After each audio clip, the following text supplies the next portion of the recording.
আজকের ভিডিওতে রায়মার্টিন প্রশ্নবিচিত্রা 2024-এর পঞ্চম শ্রেণীর পরিবেশ বিষয়ে প্রথম পর্যায়ক্রমিক মূল্যায়নে যে 3 নম্বর প্রশ্ন সেটি রয়েছে, অর্থাৎ বনগাঁ কুমুদিনী উচ্চ বালিকা বিদ্যালয়। এই বিদ্যালয়ের সমস্ত প্রশ্নের উত্তরগুলি করব। তার আগে তোমরা কেউ যদি আমার চ্যানেলে নতুন হয়ে থাকো তাহলে চ্যানেলটি অবশ্যই সাবস্ক্রাইব করে নেবে। একে যেটা আছে সঠিক উত্তরটি নির্বাচন করো। একের এক আছে সাপের গায়ে থাকে, এটা আঁশ হবে। একের দুই হচ্ছে যে মাটি জলে গুললে ভালো করে থিতায় না তা হলো, এটা দোআঁশ মাটি হবে। দুইয়ের দিকে হচ্ছে 2 1 কথায় উত্তর দাও। দুইয়ের দিকে একে যেটা আছে কোন রোগ সরাতে ডট চিকিৎসা করতে হয়, এটা হবে যক্ষা রোগ সরাতে। দুই দিকে হচ্ছে কে প্রথম টেথোস্কোপ তৈরি করেছিলেন, এটা হচ্ছে রেনে লিনেক প্রথম টেথোস্কোপ তৈরি করেছিলেন।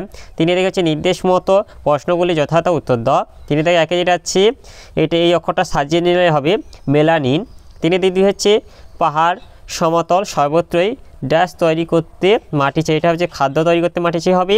তিন হচ্ছে মাছের ঘা ছাড়াতে পটাশিয়াম পার ম্যাঙ্গানেট ব্যবহার করা হয়, ঠিক বা ভুল নির্বাচন করে, এটা ঠিক হবে।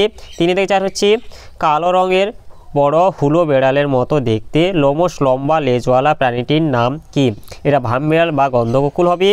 4 থেকে হচ্ছে নিম্নলিখিত প্রশ্নটির উত্তর দাও।